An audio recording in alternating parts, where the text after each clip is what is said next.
For decades, culture and protest worked hand in hand.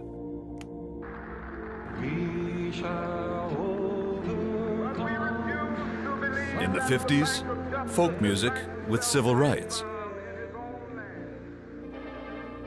At home, protest against the war persisted. The 60s, Woodstock and Vietnam.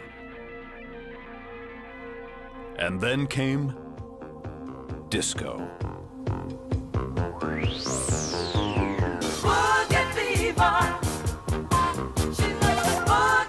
A time that conscience seemed to forget.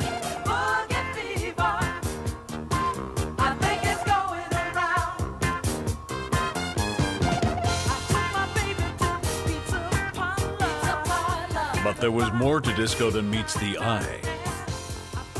Much more.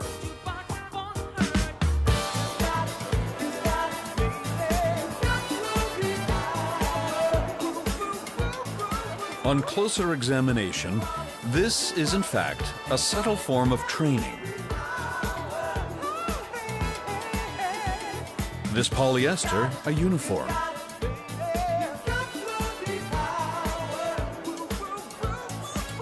All this apparently random movement is in fact the formation of a secret army.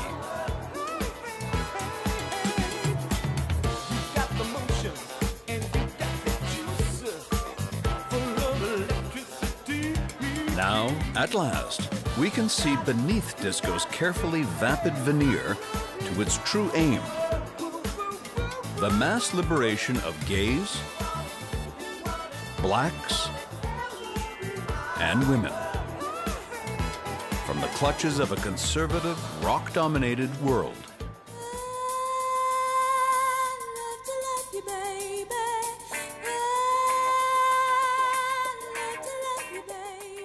Think about Donna Summer's Love to Love You Baby, right?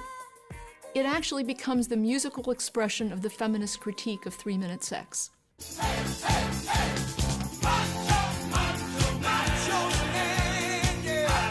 To my mind, I think Village People are one of the most incredibly subversive groups ever.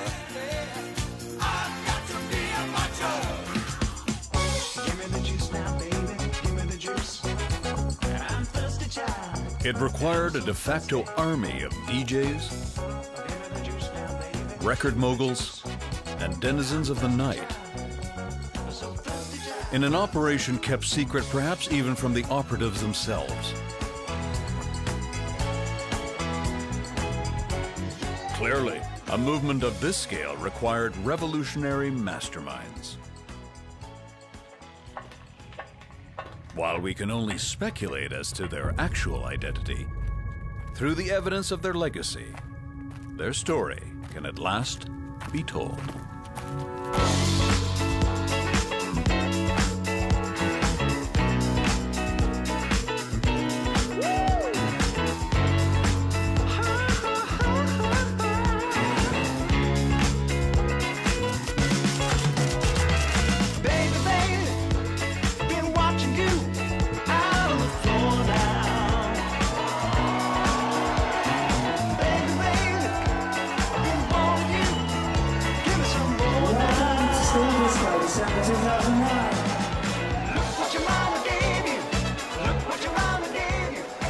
Consider the freedoms we enjoy today.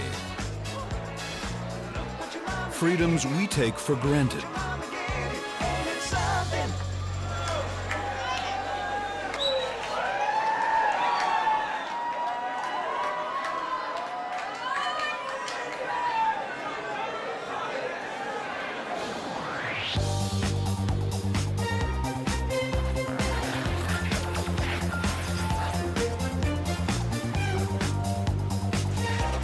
But try to imagine the world before disco and the battles through which these freedoms were won.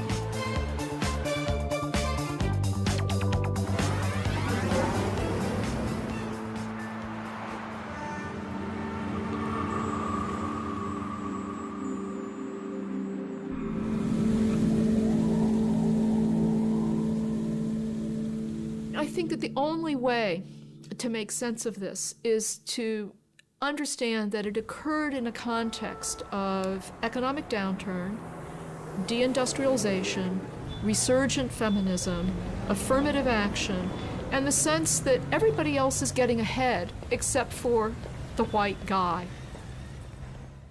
It was a bleak time. I mean, the country was in tatters, and New York City was in economic chaos. It was a disgusting, hideous place to be, and they called it Fun City, but that became ironic because it was rat-infested and skanky, and not skanky in the good way, in the right ways.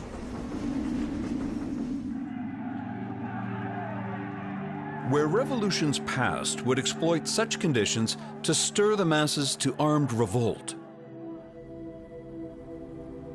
disco's masterminds instead contrive to cast a unifying spell, which they incubate in nightclubs. Disco really took hold in this environment. It was much cheaper than going to see bands. You could go to these, new, very exciting, edgy kind of places, and this is really a place where New York nursed itself back to health.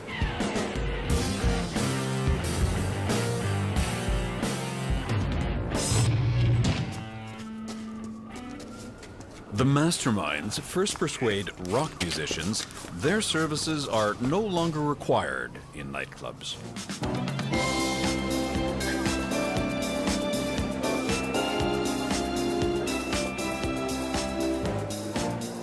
Nightclubs began to do a shift with moving chairs from seating area to make room for a dance floor. Driving the dance floor is the sound of Philadelphia, a softened, string-heavy, post-Motown cousin of funk with a steady 4/4 beat.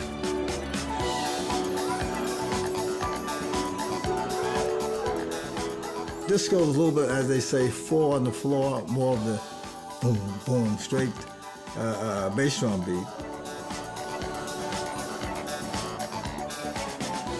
I think the thing that distinguished the disco era is when it became, I believe, specific with the pss, pss, pss, pss sound to it.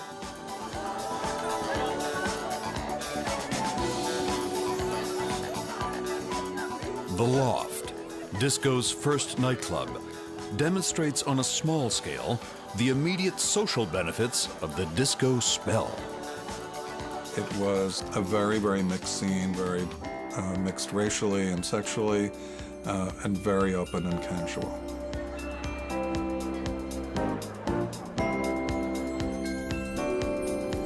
But there's nothing casual about disco's recently revealed roots.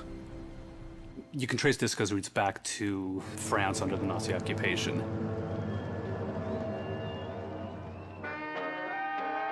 In the 30s in Germany, particularly in Hamburg, there was a group of kids called the Swing Kids, who were middle-class, upper-middle-class teenagers who loved jazz.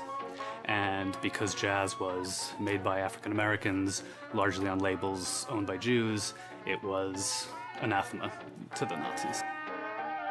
There's a club that opened in 1941, I think, called La Discothèque, and there'd be somebody playing jazz records. I think there's a pretty clear connection between the Swing Kids and La Discothèque, and just the form of somebody playing specific records for a crowd of dancers. As disco's spell spreads, so the DJ's role expands.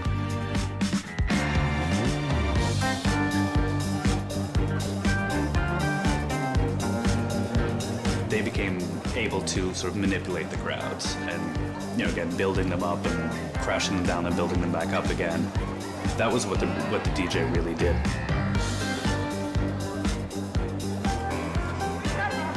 Previous revolutions had blamed drugs for diluting the message, but disco... There was a lot of drugs. It seemed like the drug of choice was amyl nitrate, poppers, specifically on the dance floor. Some clubs were a little more dirty than others.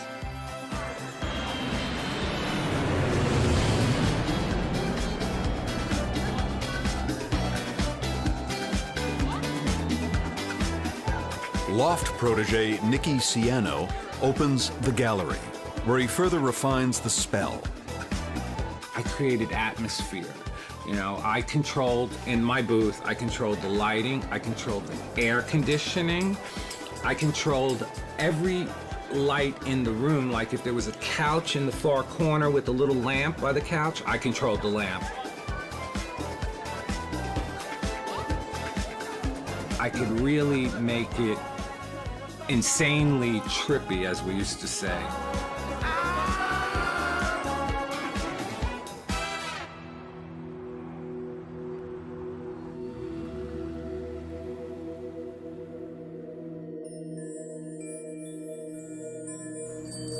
Seemingly overnight, 100,000 New Yorkers find themselves irresistibly drawn to spend their Saturday nights under disco's spell.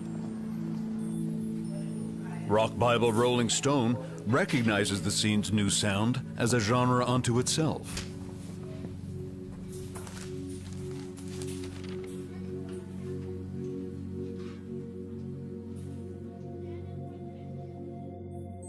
To spread its message to the next level, disco now needs the full might of the music business.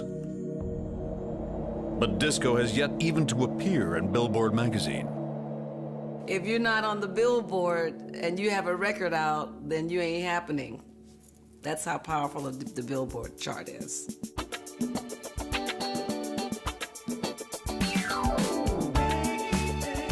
The traditional way to break a record would be through the usual industry channels, which would be to try to get the radio stations to play it, ads, music papers, things like that. You could have the greatest record in the world, and unless you promote it, it's the world's best kept secret. The disco records had none of those. They were not promoted at all. The masterminds decide to emerge from the shadows using their nightclub agents to flex some market muscle. The first real example of this was Manu Dibango's Soul Makossa in 1973. This was a very obscure record from Cameroon.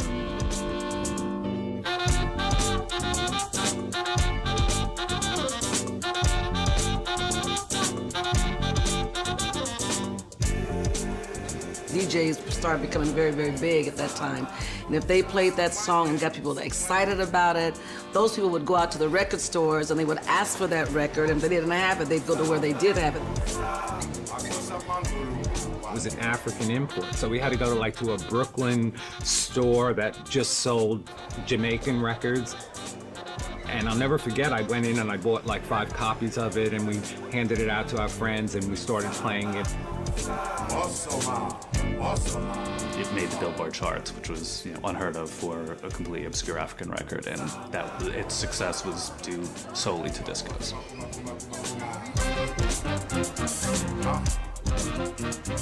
Disco's early success on the R&B charts is all the more subversive given what had preceded it. 4 days of rioting, looting, and arson rocked the city of Detroit in the worst outbreak of urban racial violence this year. Entire blocks of homes become infernos. At least 30. In Detroit, only a few years earlier, amid race and class rioting, R&B songs not intended as protest took on new meaning.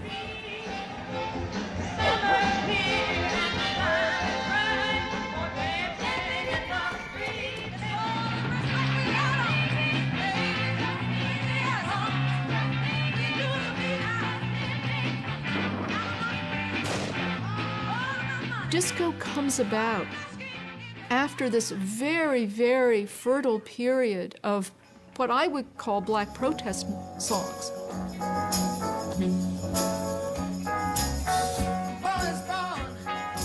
By the 70s, artists like Stevie Wonder are writing deliberately socially conscious songs.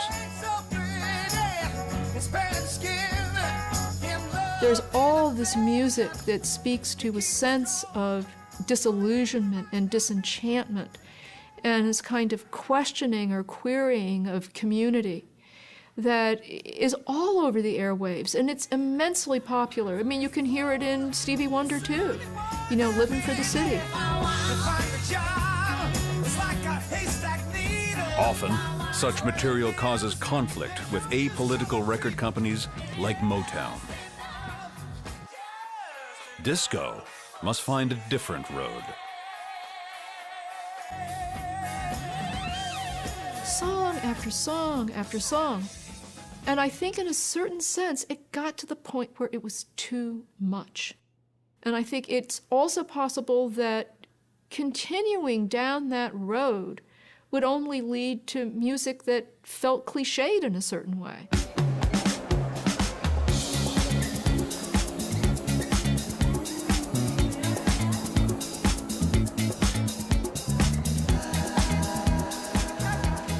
If you were looking at African-American producers, musical producers and musicians and writers who had felt very much in a straitjacket when it came to the kind of, really when it came to their musical ambitions, disco becomes their kind of weapon against the idea that African-American music has to sound like James Brown or Wilson Pickett. It can actually sound sophisticated and cool. It doesn't have to be raw and spontaneous.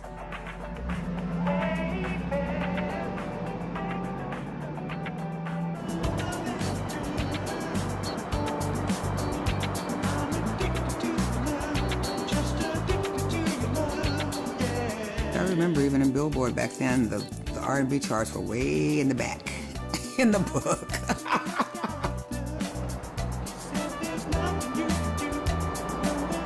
Historically, Billboard had Hot 100 Now, which was its pop, quote-unquote pop chart, and it also had an R&B chart, which was originally called Race Music Chart, and it basically charted African-American music. It was hard for artists, for black artists, to cross over to pop music back then. It was very difficult. You get into that black track, and that's where they keep you, that's where you stay. You never, move from there. When disco started to become big, there was more of a coming together again of black music and pop music.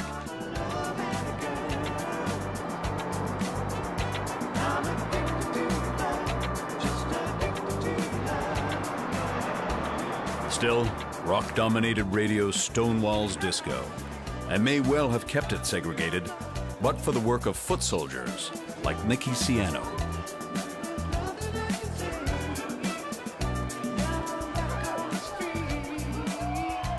We were hanging out with the promotion guy for 20th Century Fox. We went to his office one day, and we saw albums, just tons of them, and it had a woman with a big afro on it. We thought it was like a kind of kitschy like picture to have and hang on our wall. So my friend David said, "What's that?" And he said, "Oh, we're throwing these albums away." And I said, "Okay, well, give them to us." Well, it was Love's Theme, and it was Barry White. And we started playing them, and it went to #1. And this was something they were going to throw away, and we took it and made it a hit record.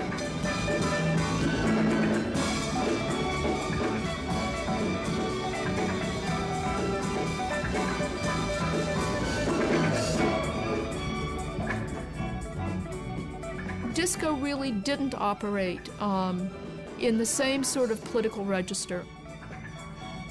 It was very often around issues related to, for instance, women's sexual pleasure. Many times as we made love and shared love, it's just not enough. It's not enough, baby. It's not enough. Oh, baby. You really find male vocalists writing songs and singing songs about women.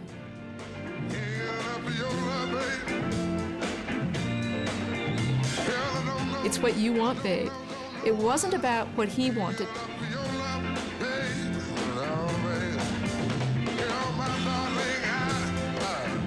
Disco has found a vessel for its message the industry can no longer afford to ignore.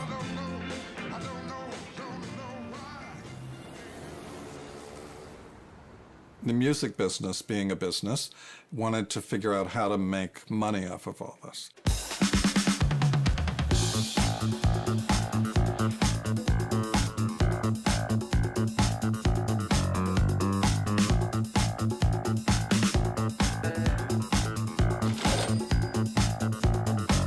And if the dance floor got crowded during the record being played, we knew we had something. And if everybody sat in their chairs, it was like, okay, get rid of this record. And once the label saw this kind of attention happening and saw that a record could be big on club play, they wanted to figure out how to make another one, how to make another hit. But no movement can go global without brand recognition. In 1972 and 1973, there was no word disco. People didn't say, oh, I'm going to the disco. It wasn't used. It was like, we're going to the party, we're going to the club. Disco didn't come in until like 1974. New York Magazine did a cover story about us and the Loft, and they put the word disco in there, and that was it. That was when disco started to be used.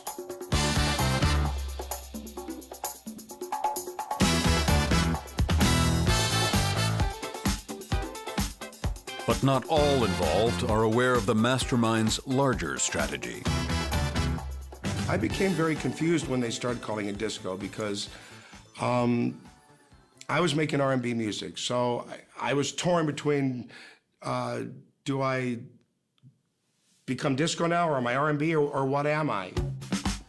In 1974, you had the word disco on a record, and it sold 300,000 copies without, people didn't even hear it, they just bought it.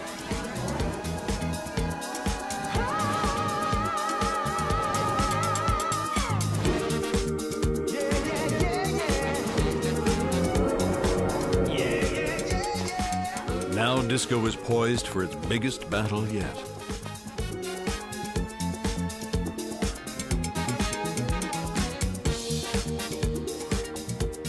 Up until 1971, there was no other outlet for the record industry but radio.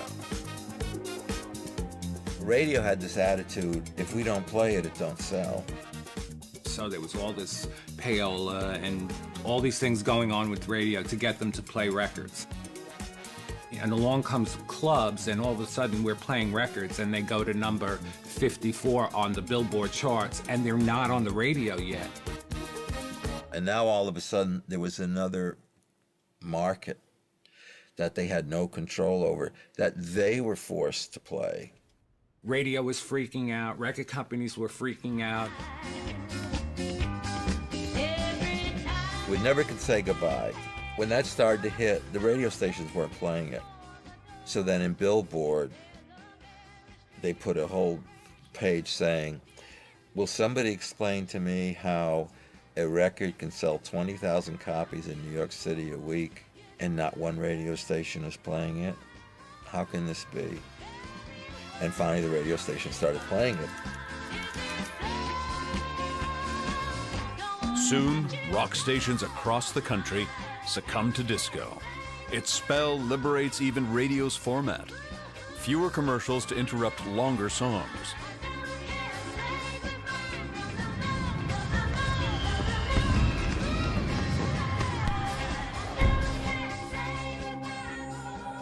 Having lured the masses onto the dance floor, the masterminds have them ready for the next level of unification.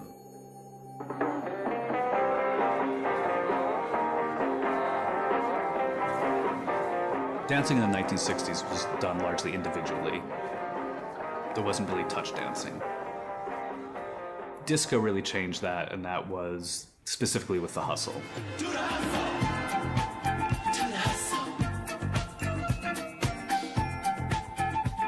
Van McCoy's The Hustle was #1. The hustle craze had pretty much taken over the country. In my mother's day, it was called the Lindy Hop. Then it would turn to the swing. We called it the hustle, but it was still dancing, two people dancing together, holding hands, the guy swinging the girl out, bringing her back into her, her back into him. the hustle was really, which I never was good at. Oh! That's partnering, you know, that dancing with a partner. Okay, Thumb, I'm gonna throw you now. I'm just... The hustle itself mutated into dozens of different forms. You had the Latin hustle. It was the bump. Rock steady. There was one called the slop. And then there was another one that did something like this. I can't remember the name of it. Oh, God. And I would immediately start leading. You know, I was terrible.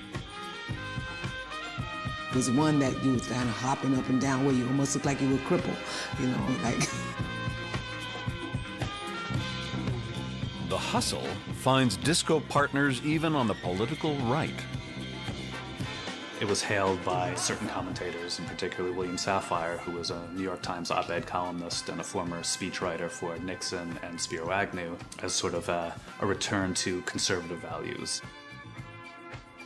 You were dancing with a partner, you had to engage with each other, communicate. There were return of standards, as he put it. Unbeknownst to him, the hustle developed in Hispanic ghettos of New York City in the early 70s, very specifically with gang culture, particularly the Savage Skulls, who are a rather notorious gang.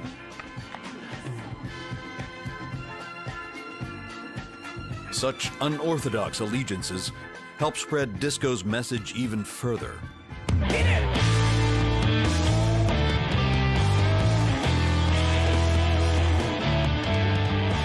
We started Casablanca with only one act, and that was Kiss. Casablanca Records is founded in 1973 by Neil Bogart, a whiz kid with 60s bubblegum music. In the mid-70s, when disco really started to go mainstream, a label called Casablanca really helped its boom. It went sort of supernova. According to legend, there would be somebody pushing a tea trolley through the aisles of the office with cocaine on it, and employees would help themselves. Yeah, that's just how it worked back then. Disco recruits Bogart's cousin, Larry Harris, Casablanca's VP and minority partner. We really didn't have much belief that disco was a separate genre until Donna Summer. And we fell into her album, came out with her first single, Love to Love You Baby, which was basically a 20-minute multi-orgasm on record. And according to legend, Casablanca's head Neil Bogart asked Giorgio Moroder, who produced the record, to extend it to basically 20 minutes, you know, for reasons you can probably imagine. Longer version came out, busted out of the clubs out of Miami, the gay clubs, and started to spread around the country, and that's how Love to Love You Baby initially happened. And that's how we started to believe that disco can sell records. And as the records move, so does the message of liberation.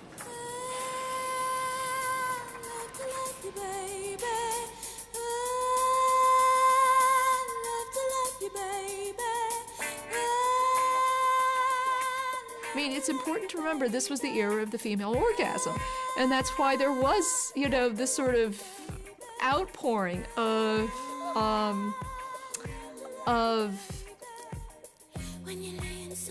and it's why there was this sort of outpouring of concern about the Big O.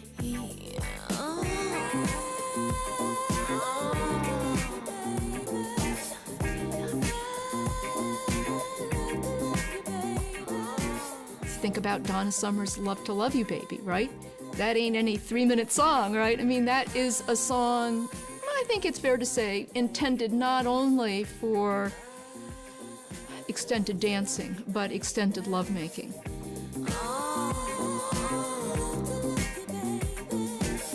Lay your head down real close to me, soothe my mind and set me free, set me free. It actually becomes the musical expression of the feminist critique of 3-minute sex. Love to love you, baby. in that way, I think it was political.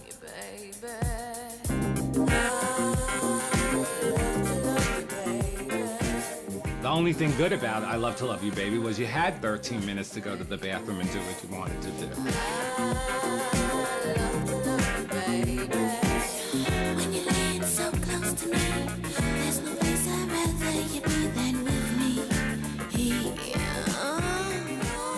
With Donna Summer, Casablanca discovers the recipe for manufacturing disco hits.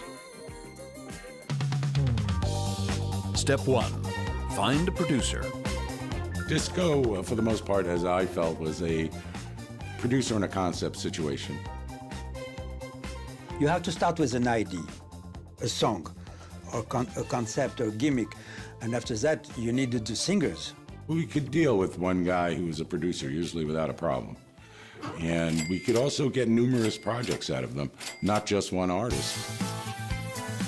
Make a record cheaply. It wound up that we could do a disco album for $20,000 or $30,000, where a rock album was $100, $150. So they saved money on artist development, whereas back then, you know, you spend all this money on Janis Joplin and Jimi Hendrix, and they screw you over by doing... They didn't have to do any of that stuff. Cover art. The album, because it was so large, gave you the ability to use some great artwork. We believe that the sexier and hotter looking with the art popping out and colors popping out was going to help sell records. In fact, we really upset some people. There was one album, I think it was The Love and Kisses, where the woman's t-shirt was being ripped open and it looked like it was a violent act. It wasn't, but it was pretty sexy looking. Court the DJ. I can't tell you how many nights a limousine was sent for me to take me to, you know, the Savannah Band release party or Grace Jones concert, and all this to play their records. Get the product to the people. A lot of Casablanca's success had to do with its promotion. You couldn't walk down the street without seeing Donna Summer. For discotheques, we made napkins and coasters and glasses with our name on it, our artist name on it, and matches and ashtrays, and I mean, anything we could think of. And step 6, reap the rewards. People were walking into record stores and asking for what was new on Casablanca as opposed to an artist. It was an insatiable kind of hunger. It was wild. Casablanca at one point had more gold and platinum records than the top 3 major labels in America combined. Nobody can play this game alone. It takes team efforts to score points with the public. The entertainment business isn't just a matter of luck. You've got to have the right feel for it. No matter who you are, you can't lose with Casablanca Record and Film Works, because we play to win, and that's the name of the game.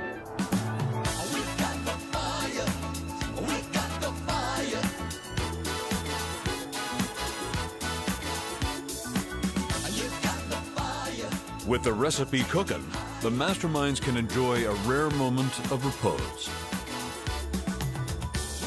Everybody wanted to jump on that bandwagon. And very quickly, there were a lot of really horrible formula records. There were several formulas developed, and the labels thought that they could push through that.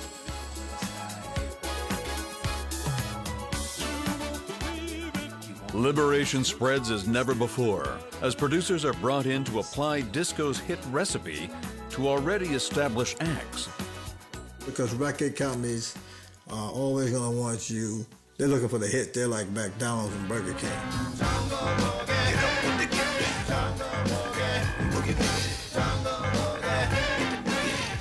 Kool and the Gang may never have made their Big Macs had they stayed with their early 70s sound.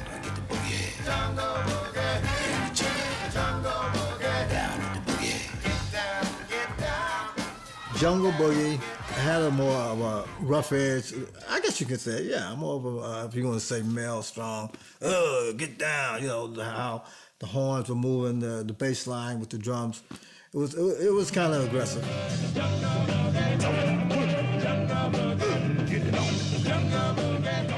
Then their record company brings in hit-making Brazilian producer Eumir Deodato.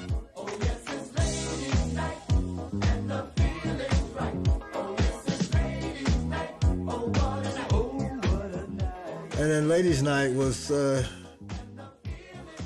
more kind of slick to me, though, you know. Da, da, da, da, da, da, da. Some people said it became more like we were selling out, you know, leaving the funk and going to the pop.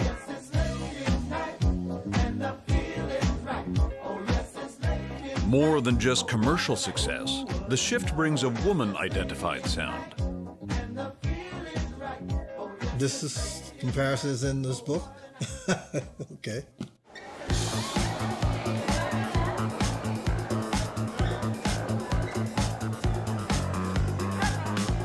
And then you have no feeling, no emotion in the records. Everything becomes mechanical. And that's basically what happened. Mechanical records. And it became less about melody and about content. It became about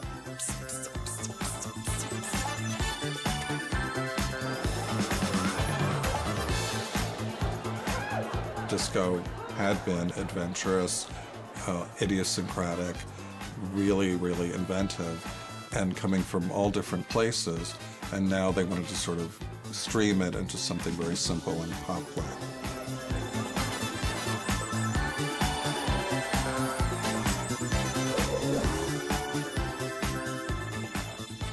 There was this worry about this whitening of the music. When the major labels became really interested in disco, they were looking for crossover hits, and so they would whiten, black music in order to appeal to Middle America and the mainstream pop audience. A kind of dumbing down of soul music, a whitening of it, a kind of beiging of it. But the charge is clearly counter-revolutionary propaganda, designed to detract from disco's social strides. Disco got this kind of bad rap because it did become, in some sense, I think, the voice of the aspirational.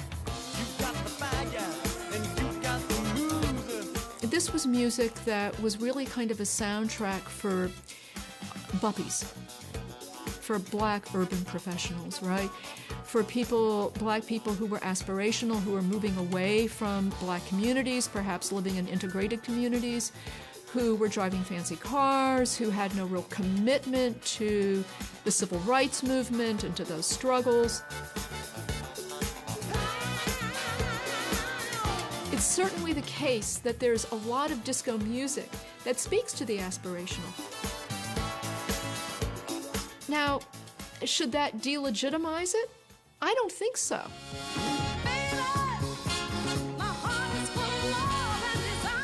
But some foot soldiers don't yet recognize their own vital role in the struggle.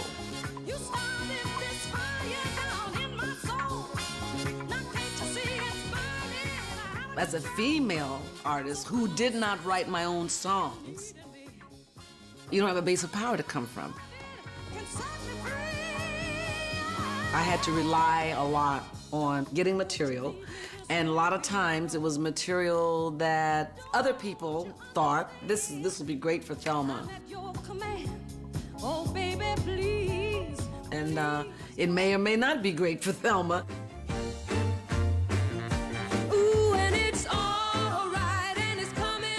I was very aware, and I'm sure a lot of other people felt this too, of the coercion, do you know?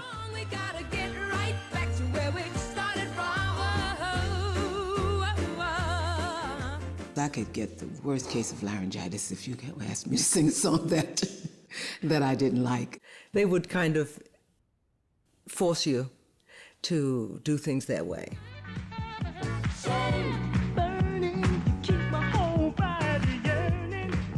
We had a lot of artists that had maybe 1 or 2 hits that, it's not around today. So there were a lot of one-hit artists.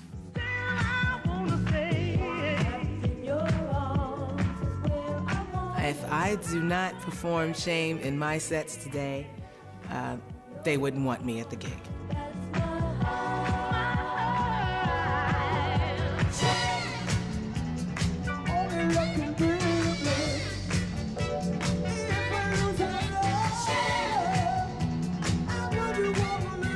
That's just like saying if Gloria Gaynor did not sing I Will Survive, everybody would really throw some shoes at her. And I grew strong, and I learned how to get along, and so you're back from outer space. I just walked in to find you here with that sad look upon your face. I should have changed that stupid lock. If I ever planned to not sing I Will Survive, I would probably dress in red, because they would probably go back to the old habit of throwing red rotten tomatoes at people. I will survive. I will survive. Me, Vicki Sue Robinson on the road, a lot of artists, even Thelma Houston, we were just traveling with disco, you know, one song all over the world you're traveling with that they want to hear the most. But then I had to come out with, you know, you have to keep going.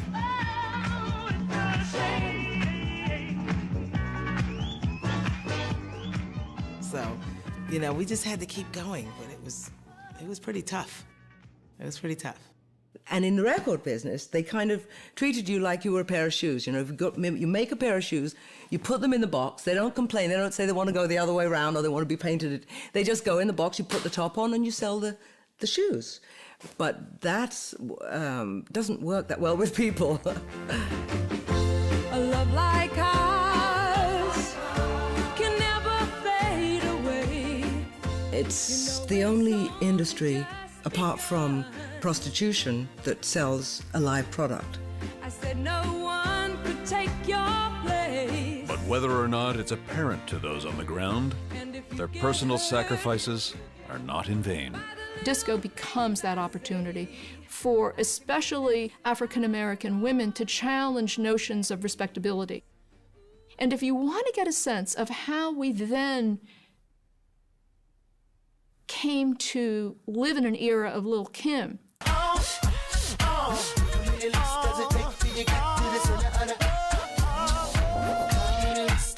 from Aretha Franklin. You made me feel like a natural woman. Well, you can't understand it without understanding disco.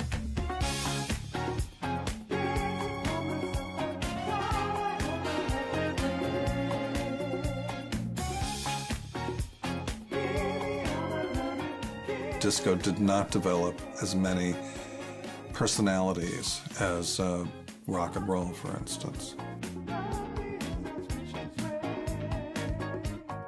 The fact that there were a lot of groups from disco that didn't really exist, that were kind of studio things pulled together, became difficult for the labels if that record became a hit, because who are they going to put on Soul Train?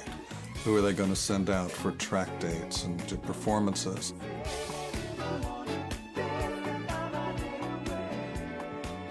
And if there wasn't someone that someone could identify with, someone visual, I mean, a producer is not going to make a music video. You have to have a singer and a personality. Well, if the market wants personality,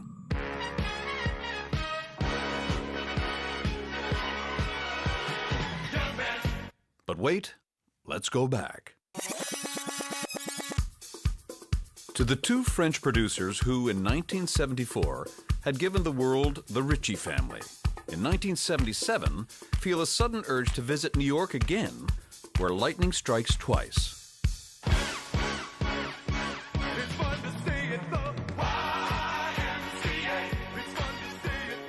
To my mind, I think Village People are one of the most incredibly subversive groups ever.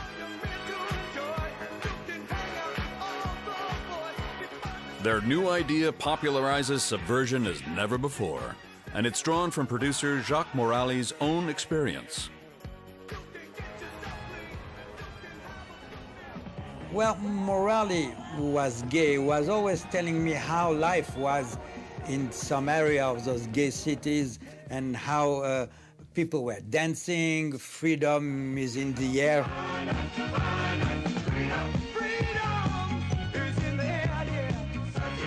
What type of freedom?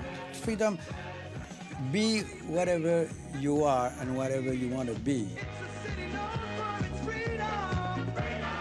Jack was gay, and he wanted to make a statement about the fact that he was and was not shy or ashamed about it. And he also had a lot of humor, and he wanted to do a double entendre thing and still have it work on the dance floor.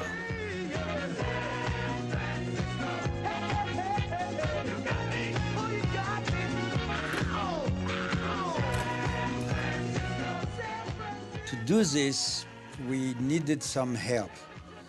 That's where Mr. Neil Bogart of Casablanca Record comes. So it was a no-brainer, and it wasn't expensive. I think the initial album was maybe $60,000 or something, but we knew we had a hit right away. So we went from 100,000 album sold status to more than 1 million platinum in 2-3 months.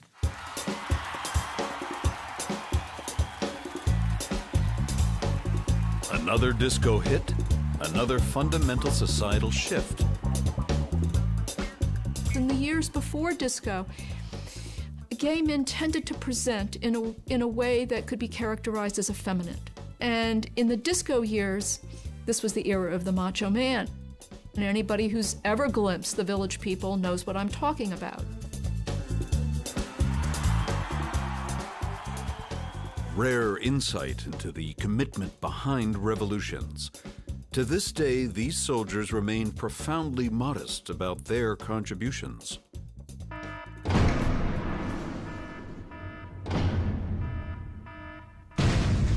In this book called Hot Stuff, which you may or may not know, you guys are called the ambassadors of gay macho.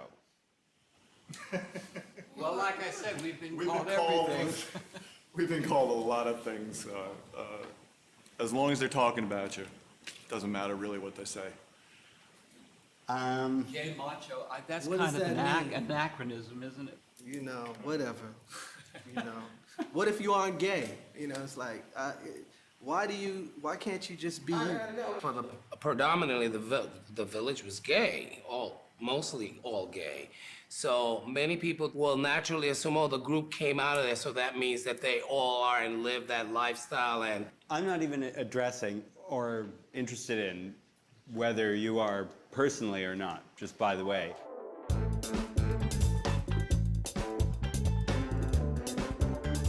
You know, it was just so obvious, and that I just think it's so subversive in that sense. I mean, if you couldn't tell that was camp and completely over-the-top gay.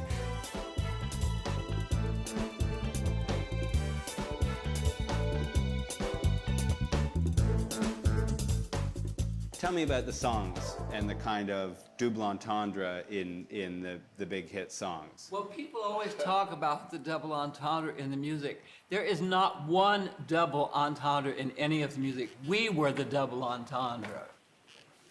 Explain that. Well, with Macho Man, we knew that we had to make a joke out of this song because it wasn't recorded to be funny.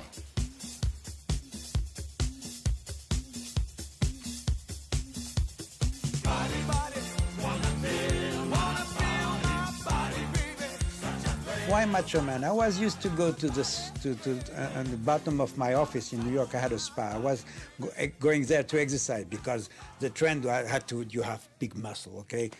Jack was very much in men with mustache and big muscle. So we were teasing him about this. That's how came the idea of do the song Macho Man. These people that were writing this music couldn't write a double entendre. That's how we produced the first album with those 4 songs, with double entendre gay things in it. You mean they really wanted to celebrate life in the Navy? They were serious about this stuff. they were writing about the Navy, to join the Navy.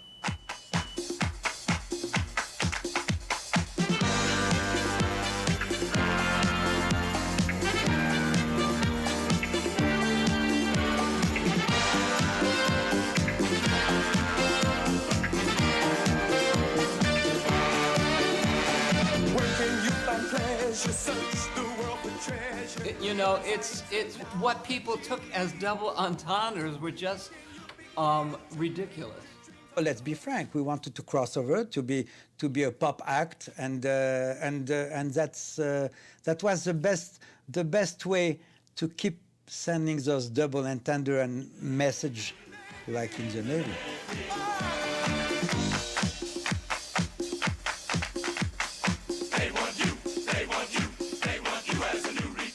Maybe double entendre was the wrong word. What time do we have?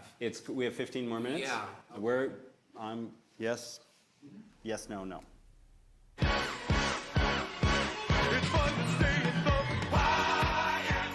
Jack was used to go to the YMCA to do gymnastic, but also he was trying to cruise. It's a place where you have a lot of young boys, okay? This is why this young man, there's no need to feel down, goes there to the YMCA. That was Jack's fantasy. YMCA was a filler song. There was nothing reference to, we need one more song. What's that sign say? Jacques didn't even He didn't know. He was French for crying out loud. But he really just needed one more song. He said, "Qu'est-ce que c'est YMCA?" And I didn't know what it meant back then. Well, that's the YMCA. That's where you can come from out of town. And he turned around and he said, "Great, we're going to write a song." How we created the gay positive message? Simply by being true to ourselves and not lying. When you don't lie to yourself, you don't lie to the people. We are just a party band. We are not here to save trees, the planet. We want to party, so just in case it is the last day on Earth, you can come to us and have a good time.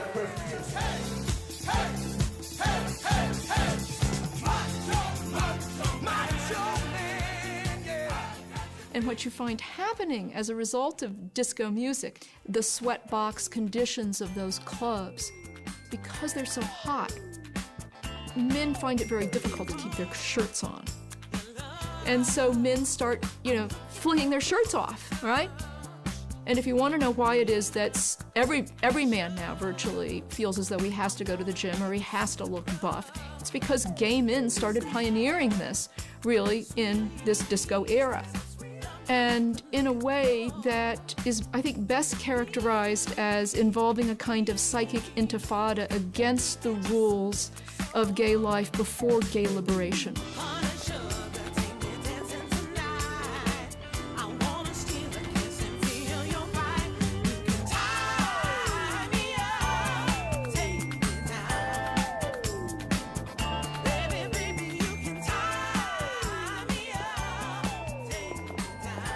Having found the key to mass liberation, make it massively profitable, disco seems unstoppable.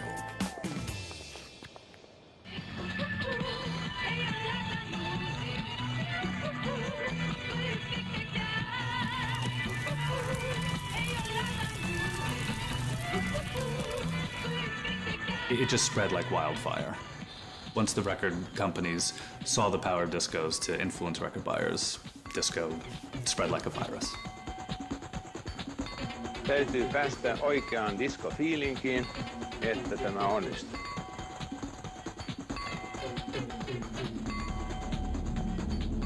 Their virus of liberation spreads across oceans, transcends borders. Even the Iron Curtain seems powerless to hold it back. Oikeakaan sivulle ja nostamme lamppu. The masterminds are now ready for the ultimate propaganda frontier.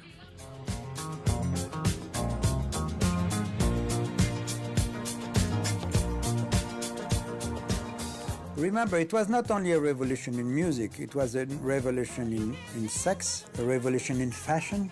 People were dressed, the best example is Travolta in Saturday Night Fever. That was a moment where something coincided. Okay, the music, the fashion, the trend moving, the spirit, a revolution. Saturday Night Fever is arguably disco's greatest victory, yet its message of liberation for decades remains buried. The film is, I think, a deeply feminist film, actually. actually. Hey, you know, you assholes almost broke my pussy finger. Oh, yeah, you would know what I want. The filmmakers are not endorsing beating up on Latinos and making jokes about African Americans. Would you put your dick in a stick? Does it get bigger in a nigga? I don't know. We're supposed to understand that the movie is a critique of those things. Oh, you know who came in today? This guy, David Bowie. He comes in, he has this Askatran coat, right? He's a Danny? faggot. It's a half faggot, man. Hey, relax. Come on, sit down. You mean he's a bisexual? Yeah, he swings both ways, men and boys.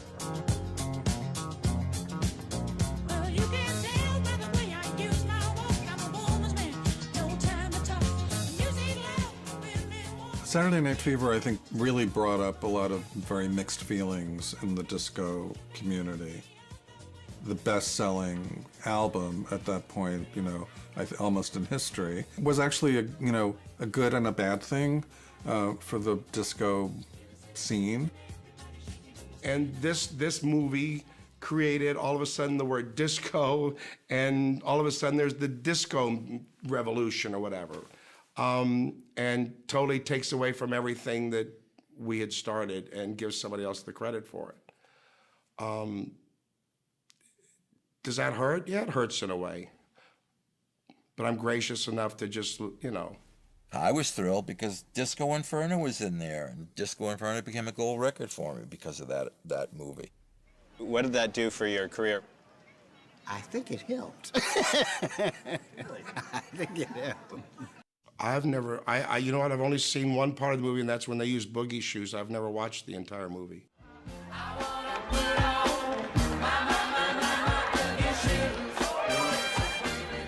The people that got hurt more than anybody was the Bee Gees. To have a record like Saturday Night Fever, and all people were saying, it's the biggest selling record of all time, and da-da-da-da-da, and it kind of elevated them and the whole thing. I mean, you talk about overkill. Shake and bake, shake and bake, shake and bake all night long. Shake and bake, yeah. But ever as mindful as they are masterful, the masterminds worry that amid outward expansion and internal descent, the message may be diluted. They need a new base befitting the movement's stature. A model nightclub to keep the spell pure, set an example, ensure that core objectives remain the focus. The liberation of women, blacks, and gays. And when Studio 54 came along, there already was a history of gay disco. This wasn't the first disco, it was just the ultimate disco. And it was mixed. If the rope parted, it was kind of like the seas parting, where you know, now you can come into this spectacular, fabulous place. I don't want to lose your love, no matter what it takes. I'm gonna keep us together.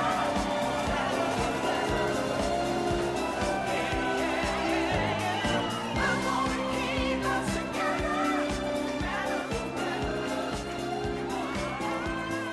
It helped to be gay, and it was actually a time when it was so cool to be gay that people wanted to be with gays. And also, some people even pretended to be gay, just to be super cool.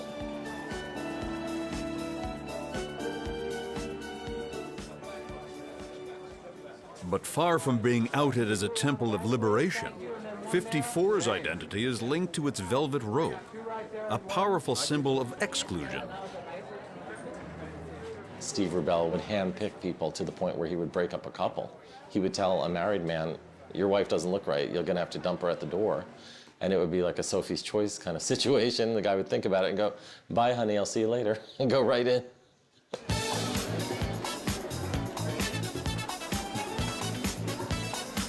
But obviously, if you're a model, a famous photographer, celebrity, jet setter, royalty, you know, it was very simple to get in. It wasn't that difficult at all. Studio's new era of celebrity press helped spread disco's message further still. You would have have at the same time at the studio on a given night with no particular reason. These were our regulars. Andy Warhol, Liza Minnelli, Halston, Bianca Jagger, Truman Capote. They were our fixtures. Co-owner Ian Schrager even hires a celebrity wrangler. If I brought a celebrity into the club, Ian and I would have an understanding of what each person was worth. However, it wasn't always an understanding, okay, because I always thought some people were worth more than he did. Like, we fought about Alice Cooper, because I thought Alice Cooper was worth $120, and he thought Alice Cooper was worth $75. Like, literally. And, you know, I thought Sylvester Stallone was worth $250, and he actually, back then, Stallone was huge. You know, he had done Rocky, so he was as big as you got back then. 2 out there, please. Studio even inspires disco's greatest protest anthem, Chic's The Freak, co-written by former Black Panther Nile Rodgers.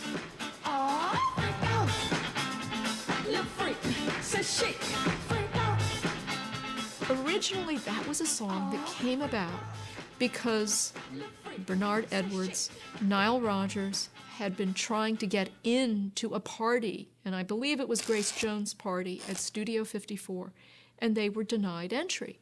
And originally, Le Freak was Fuck Off, and it was their protest song against Studio 54.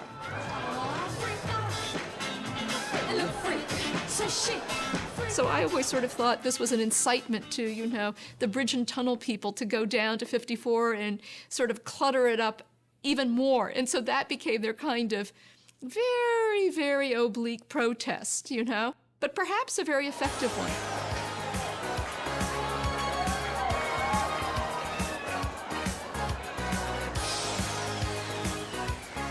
And it was the ultimate disco. It also was the ultimate hedonistic experience.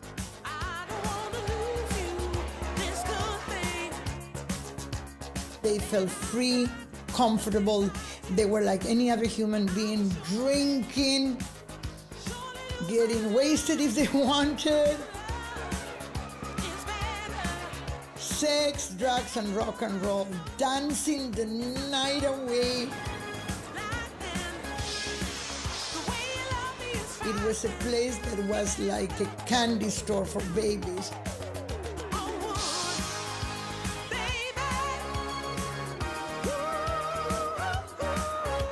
There was a giant set piece of a cardboard half moon that would come down with a Coke spoon attached to it.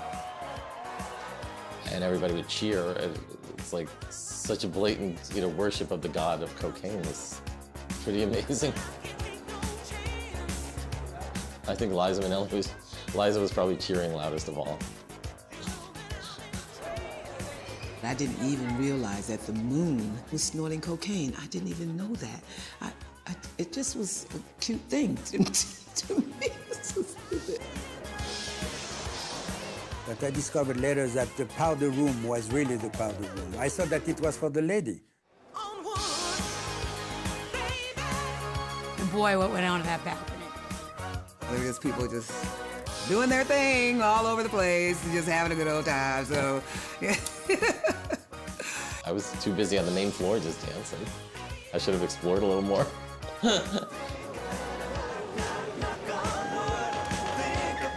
And that's what I loved about Studio, is that everybody partied together, no one judged anybody, everybody was there to have a good time. And of course, everybody was high, so. I've never seen so much cocaine and drugs and people fucking all over the place. I mean, I'd go downstairs in the VIP lounge and you see big stars screwing the busboy, you know? It was pretty strange.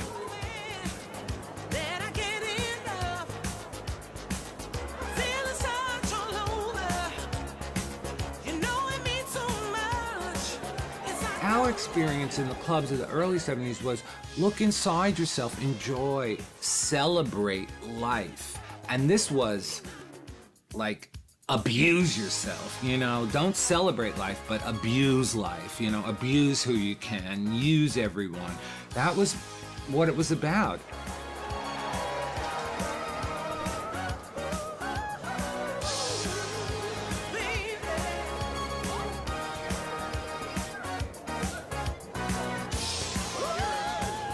I walked out of studio that night, never forget it. And I went out the back door and there was a bum sitting there asking me for money. And I just went, this is screwed up. There's something wrong with this picture.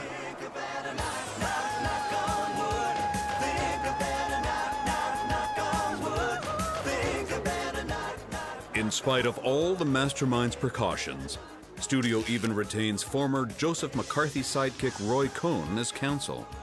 Such a cauldron of liberation cannot be permitted to simmer freely. The club has unwittingly placed the movement into the sights of counter-revolution. And its owners are sent to prison for tax evasion.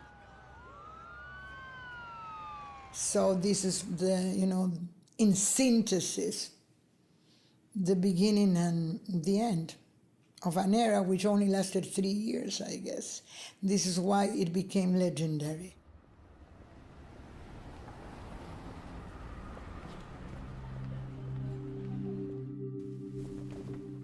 In revolution, there is a time to expand and a time to contract.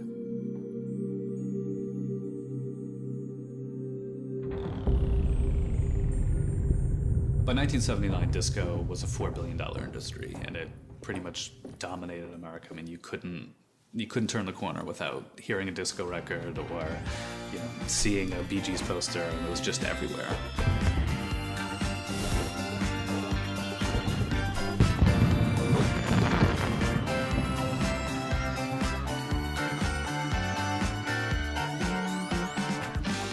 The bigger disco gets, the larger a target it becomes.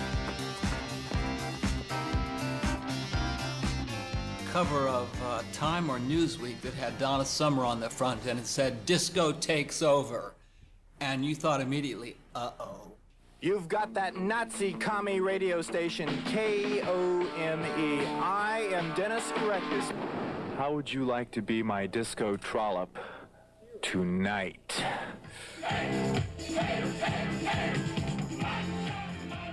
I think in 3 years, we probably went around the world about 8 times. So that when we did other albums after YMCA and in the Navy, people just didn't want to see us anymore. And you know, after a while, you do get tired of looking at the same people over and over again on TV.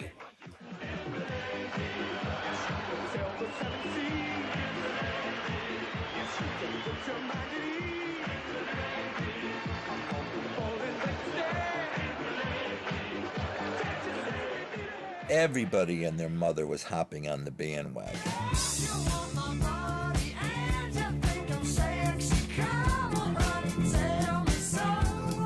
The rock bands were actually making disco songs. I mean, Queen and Kiss. Kiss's biggest hit was disco. They were putting a 4/4 beat on everything. I mean, when Ethel Merman, you know, there's no business like show, the 4/4 kick. I said, no, I'm not mixing that. I'm terribly sorry. I like Ethel Merman, but forget it. There's no way that's going to happen. There's no business like show business.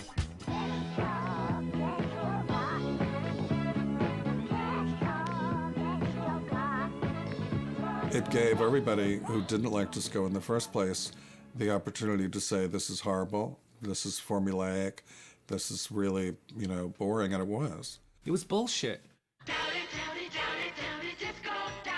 Let's disco to Burger King. Me lost me cookie at the disco. Me lost me cookie in the boogie music. Me lost me cookie at the The time has come. There is only one thing left to do.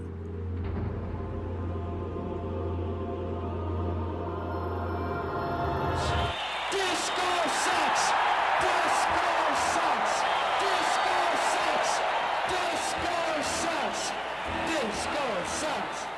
Disco Demolition Night is a congregation in Chicago's Comiskey Park of 70,000 disco haters.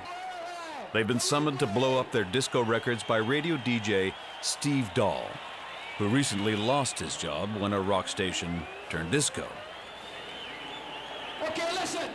I'm gonna go blow up the records real good. Here I go.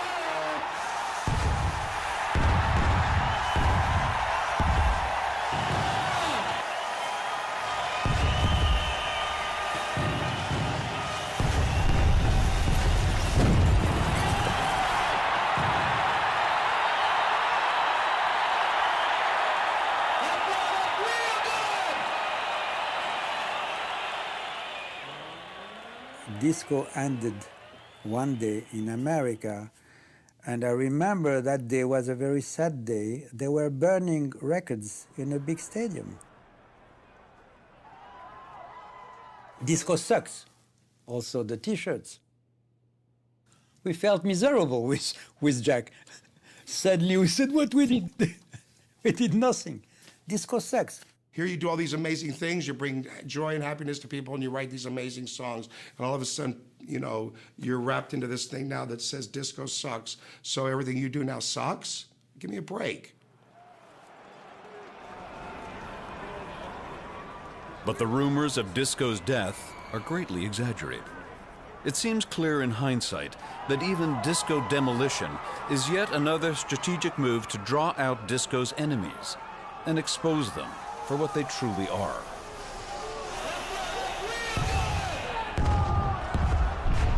Disco sucks is usually understood as being fundamentally a sentiment rooted in homophobia and racism.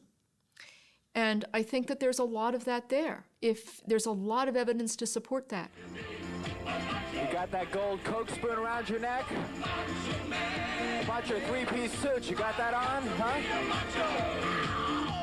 The rhetoric was very homophobic. It was very reaffirming the place of white men in society, and at a time where disco was obviously very gay, very effete. Some people are saying now that the real motivation of the whole disco sucks thing was bigotry, was anti-black and anti-gay. No. Even decades on, movement alumni can't seem to break their training of secrecy and cover stories. I don't think it was a social decision that, you know, we don't want to have these gay people dancing in our clubs. That movement came from radio, from people at the radio stations who were really not happy to be playing music that they couldn't relate to. The record companies screwed it up. Greed, it's ruining the world. I mean, look at the world today. It's all greed is ruining everything. In fact, we kind of love that because they had to buy records to destroy them, and they bought our records to destroy, so we got some sales. I think people bought disco records because they liked the music and they wanted to play them. Because if you didn't, why did you have disco records to burn in the first place? It was all about economics. It was, disco had not been quite so successful in that last year, so it was easier for the record companies to abandon it. So disco actually was crucified. It died. It literally was banned music. Burning records. Do you imagine what this means when you come from Europe and you remember the Nazis burning books in Germany before World War II? And it was happening in America. So we were quite shocked. From December 1978, for more than a solid year, disco rules the pop charts. Then suddenly, on August 25th, 1979, Chic's Good Times is bumped from the top spot by the Knack.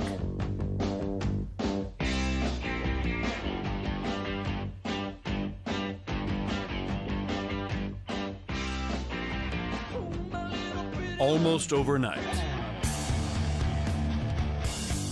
rock music takes over, radio stations reformat.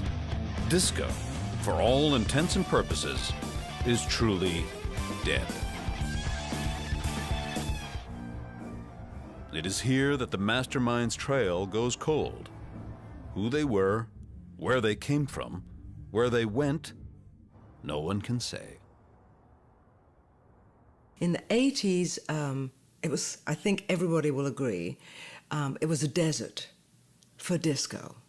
And we all thought we were going to die. It's like, what happened, right? The lights were turned out, the clubs closed, and punk came along. And then there gradually became more gay pride events. And that's become a kind of just a tradition. But somewhere, somehow, a familiar hand seems not altogether to have abandoned the controls.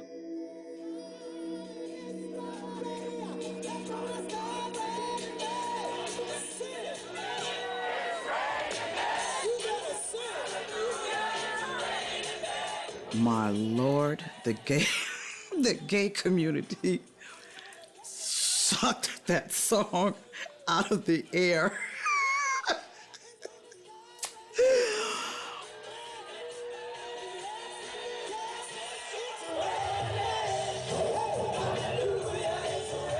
Kids like it. Parents like it. The grandparents like it. And it's played at every wedding, every bar mitzvah.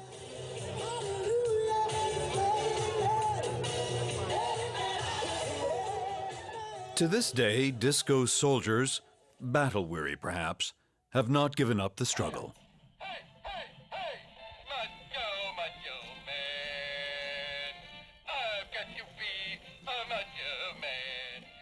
That was our mentality, not only to make money, but really we believed in something. And I'm still believing in it, and if I fight so much after 35 years to keep the legacy alive, it's because I want to make sure that people understand what we wanted to do and why we did it and how it ended and where it will go. And I believe it will go forever.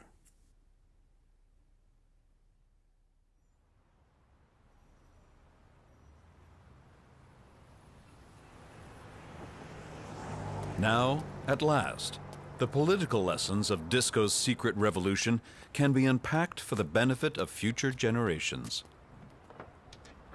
As James Scott, the anthropologist who's written about oppressed people developing a kind of hidden transcript, I think it is possible that in this instance, it isn't the case that politics was completely absent.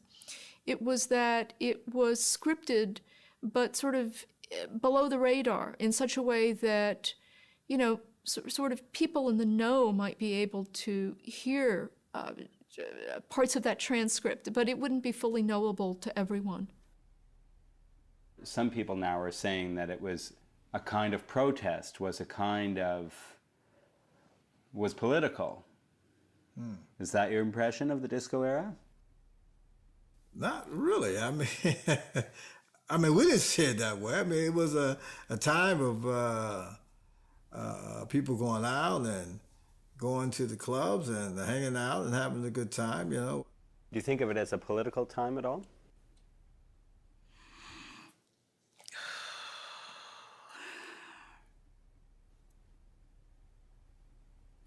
Political. I never looked at it that way. The disco's a form of protest?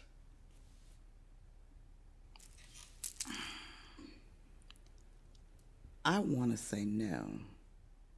I don't think disco was political at all.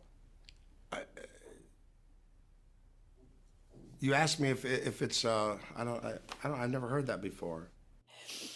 It was more about love. I mean, when you talk about songs like I Love the Nightlife, that's not a protest song. Disco was a way to kind of check your mind at the door and just say, let's party down. I Will Survive, that's not a protest song either. Things that make people happy, you know, more than preaching or, you know, getting too heavy into what I personally believe or I personally want to, you know, project out there. I mean, Shake Your Booty, I guess you could say, was kind of a political song in a way, because I was just trying to tell people to get out there and shake your ass. Just a lot of dancing, a lot of clubs, a lot of movement, and people just having a lot of fun, wanting to be out on the dance floor, just moving, just dancing, just shaking, just sniffing.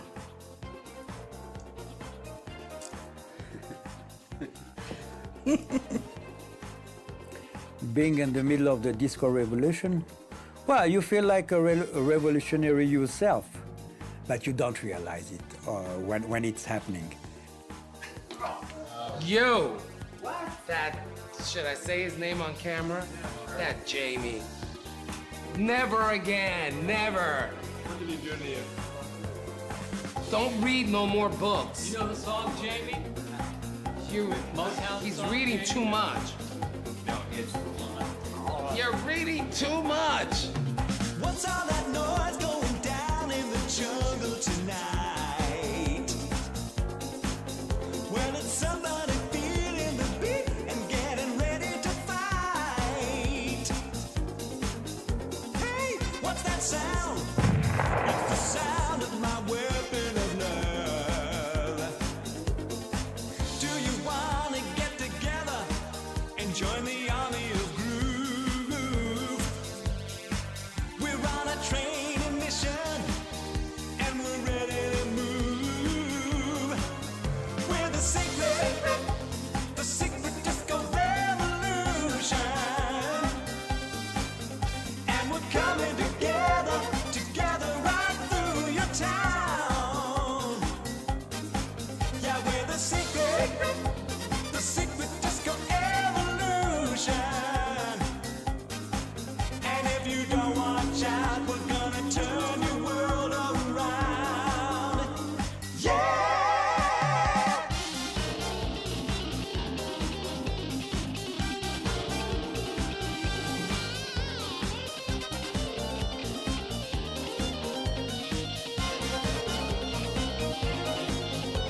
We live in the mountains and practice and plan all night long.